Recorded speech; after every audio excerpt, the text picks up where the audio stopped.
Sökü anın bollo Sulu emes bolso dağın Bulbulдар ağa konur Jolukpay жалгыз өткөн Жашоомду бараттаймын Көп күтүп анан сүйгөн Мен дагы тараттаймын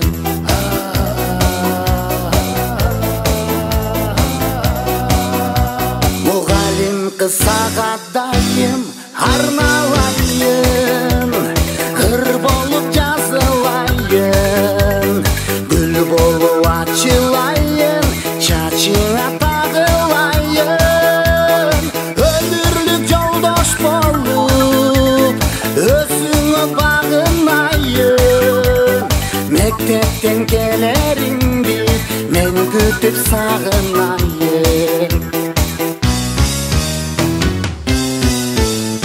Sen бийик булут болсоң Sen конур тоо болоюн Sen ыйык улар болсоң Мен бийик соо болоюн Мугалим кыз бактым сенде Махаббат эми менен Бүт калган өмүрүмдү Жашайын сени менен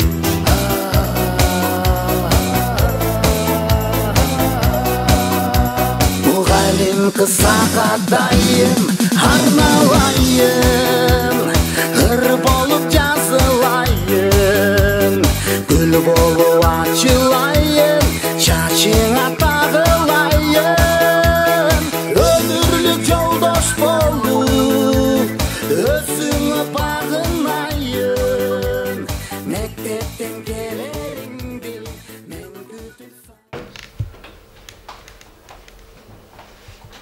Саламатсызбы? Саламатсыз. Отурабыз. Бүгүнкү сабакта баарыңарга жагымдуу маанай каалайм. Бүгүнкү сабакта активдүү катышканга аракет жасайлы. Биз бүгүн класста 2 топко бөлүнүп, 2 топ аракет кылып берилген тапшырмаларды аткарабыз. Сабакты баштаардан биз мурун алтын эреже менен тааныша алалы. Демек, баарыбыз алтын эрежеге көңүл буруп окуйбуз. Сабакка активдүү катышабыз. Ар дайым кол көтөрүп жооп беребиз. Намыска тип турабыз. Айтылган ойлорду сыйлайбыз. Тапшырмаларды аткарабыз. Окуучулардын пикирин угабыз. Оюн топтоп жооп берүү керек. Чармачылык менен катышабыз. Эми алтын эреже менен тааныштык. Баардык сабакка даярбызбы? Даярбыз. Эми биз өтүлгөн темалар боюнча кайталоо жүргүзөлү. Кыргыз тилинде канча сөз түркүмү бар дейт Дастан канат? Кыргыз тилинде 12 сөз түркүмү бар. Азамат, демек кыргыз тилинде 12 сөз түркүмү бар экен. Дагы сөз түркүмдөрү канчага бөлүнчүлө? Кана ким айтат? Кыргыз тилинде сөз түркүмдөрү 3 топко бөлүнөт. Эми баардыгыбыз дептерди ачып, бүгүнкү слону жазабыз дагы. Бүгүнкү сабактын темасы Сана точко саякат. Сабактын максаты санатош сөз түркүмү жөнүндө түшүнөбүз. Тапшырмалардан санатош сөздөрдү табабыз. Биз санатош бул сөз түркүмдөрүнүн катарына кирет. Демек сөз түркүмдөрү канча бөлүнөт экен? 3кө маани берүүчү, өзгөчө жана кызматчы сөздөр болуп бөлүнөт. Ал эми санатош кайсы түргө кирет экен? Маани берүүчү сөз түркүмдөрүнүн катарына кирет. Ал эми өзгөчө сөз түркүмдөрүндө бул сырдык сөз жана тууралды сөздөр. Кызматчы сөздөргө байламдалар, бөлүкчөлөр, жандоштор жана модалдык сөздөр болуп бөлүнөт. Биз бул убакка чейин сөз түркүмдөрү иштен зататошту жана сынатошту өткөнбүз. Кана ким айтат? Зататош деп кандай сөз түркүмүн айтабыз? Зататош деп көзгө көрүнгөн жандуу жана жандысыз нерселерди айтабыз. Баарын зататош деп айтабыз. Отурбай Азамат. Андан кийинки биз сынатош сөз түркүмүн өттүк. Кана ким айтат? Сынатоштун канча даражасы бар? Канча даража жооп берет? Сынатоштун 4 даражасы бар. Салыштырма, жай, күчөтмө жана басаңдатма. Азамат, отурбай. Демек бүгүн биз санатошко саякат жүргүзөлү. Санатош деп эмнени айтабыз? Кандай суроолорго жооп берет? түзүлүшү боюнча канчага бөлүнөт, максаты боюнча канчага бөлүнөт, ошол жөнүндө маалымат алат экенбиз. Карайбыз, демек сана тош деген бул заттын санын, өлчөмүн билдирип, канча, нече, канчанчы, неченчи деген суроолорго жооп берген сөздөр демек бул сана тош деп аталат. Сана тош түзүлүшү боюнча жөнөкөй жана татаал болуп бөлүнөт. Бир гана сандан турган сөздөр булар жөнөкөй сана тош, ал эми эки же андан ашык сандан турган сөздөр болсо, сандар болсо, анда бул татаал сана тош деп аталат экен. Эми биз көңүл бурабыз, биз эмненин сүрөтүн көрүп турабыз? Сааттын сүрөтүн көрүп турабыз. Демек саатта канча сан жайгашкан? Канча сан жайгашкан? Саатта 12 сан жайгашкан. Эми ушу 12 деген сан сана тоштун түзүлүшү боюнча кайсы түрүнө кирет? Жөнөкөйбү же татаал түрүнө киреби? Кана Руслан? 12 деген сан татаал сана тош. Татаал сана тошко кирет. Азамат, биз эмненин сүрөтүн көрүп турабыз? Сааттын. Саатта канча сан жайгашкан? 12. Эми сизге ташынма, ушу 12 санды пайдаланып, кошуу амалы менен 5 окшош санды чыгарасыңар. Бир санды эки жолу пайдаланууга болбойт. Бул топко 14 деген санды чыгарасыңар, ал эми бул топ 15 деген санды чыгарасыңар. Анда эмесе баарыбыз иштейбиз отуруп.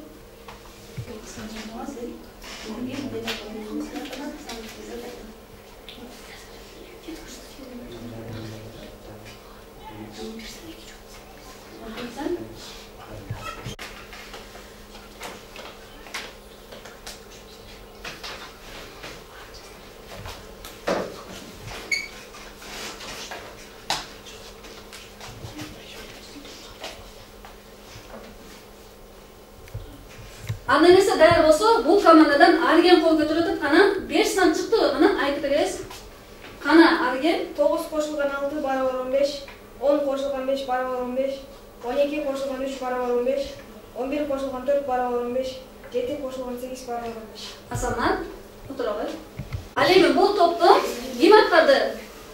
Аянам 11 кошулган 3 барабар 14, 10 кошулган 4 барабар 14, 9 кошулган 5 барабар 14, 8 кошулган 6 барабар 14, 12 кошулган 2 барабар 14. Азамат, бир санды пайдаланган жоксузбу? Жок.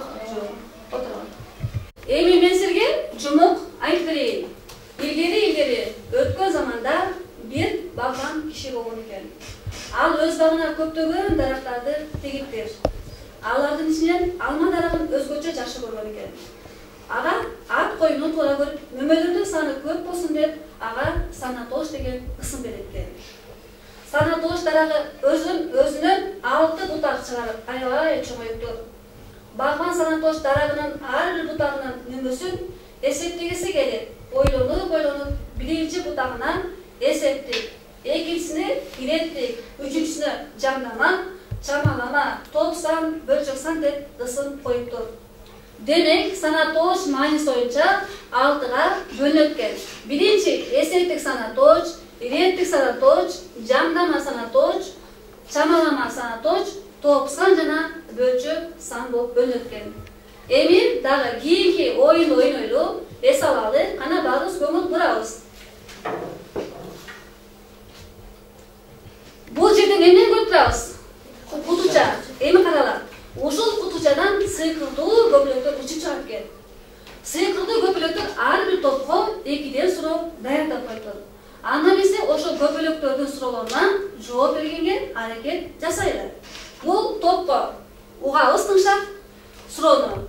Төөнүн 2 көзүн 4 таяк болгон, анын азыр бир көзү сокул, бир буту аксак.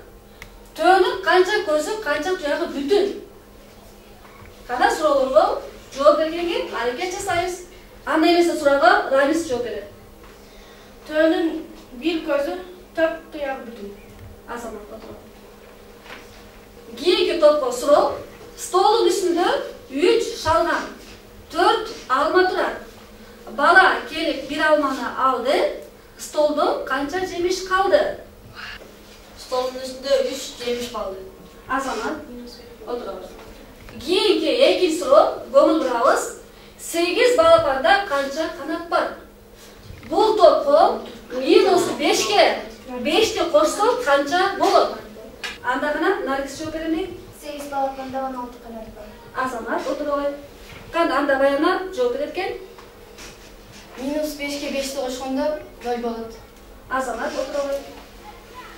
Демек, туура жоопторду тапты. Эми ушул суроолордон силер эмнени байкадыңар? Бул суроолордон көбүнчө санатоштор качты. Демек, бул эмне болду? Санатош качкан суроолор болду. Эми баарыбыз сүрөткө көңүл бурабыз. Эмне кылабыз? Макалдарды табалы.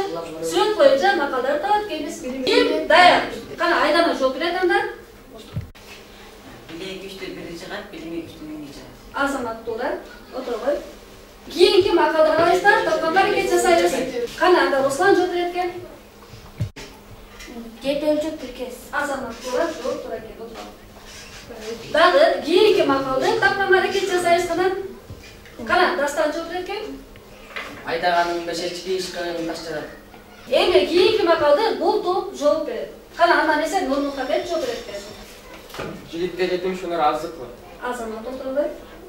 Анда эмесе дагы кийинки оюнубузду ойнойлу. Активдүү качканга аракет жасайбыз. Эки команда эмне кылып атабыз? Бири үстүнөн жарышып атандашып атабыз.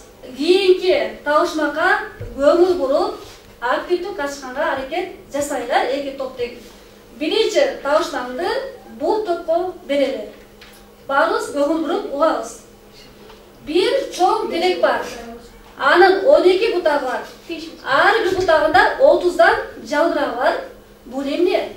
Кийинки топко табышмакты карап көңүл бурабыз. 360 амел кылган, 48 кызы бар, баары жубан, 12 уулу бар, баары кыран, 9 уулдун пейили жакшы, 3 уулдун пейили жаман. Кана баарыбыз аракет кылабыз. Анда эмесе Баянан жооп берет экен. Жыл 48 жума, 12 ай, 9 ай, 3 ай кыш. Азамат отургай. Кийинки табышмакта бул топтон Багдылет жооп берет экен. Табышмактын жообу 1 жыл 12 ай 30 күн. Азамат отургай. Кана кийинки табышмактарга бул топко конуп турат 3 чымчык, учуп чыкты чыйырчык. Үчөө учуп кеткенде канча кылып санапчы? Кийинки топко бир адамды 3 буту бар. Топтон аракет жооп берет экен. Табышмактын жообу чымчык калбайт. Чымчык калбайт. Азамат отургай. Кийинки топтон Айбике. Бул табышмактын жообу даякчан киши. Азамат отургай. Сабак түшүнүктүү болду деп ойлойм. Сабакты бышыктоо үчүн суроолорго көңүл буралы. Биринчи суроо сүйлөм ичинен санатошту тапкыла. Берерге 5 өгөт, аларга 6 аз. Демек бул сүйлөмдө канчо 5, канчо 6 санаточ болду. Кийинки санаточ маанисине карай канчага бөлүнөт? Санаточ маанисине карай демек 6га бөлүнөт экен. Эсептик, иреттик, жамдаман, чамаламан, топсан жана бөлчөк сан болот. Санаточ түзүлүшү боюнча кандай болуп бөлүнөт? Иреттик санаточ, Б жөнөкөй жана татаал, Б чамалама санаточ. Туура жооп демек жөнөкөй жана татаал санаточ болуп бөлүнөт. Бүгүнкү сабак активдүү катышкандарга 5 деген бааны коем. Үй тапшырмасы санаточ катышкан ырлардан жазып келебиз. Ушуну менен сабагыбыз аягына чыкты. Саламатта калгыла.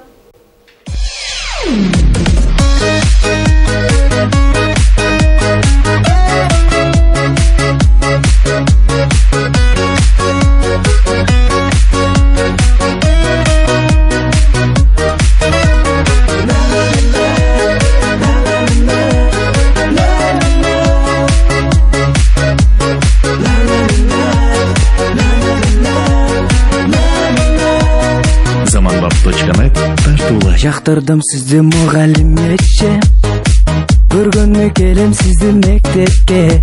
Жашым жетпей сизге сүйүү арноого, ай билбейм эчекке. Кантип айтам сүйүүмдү сизге.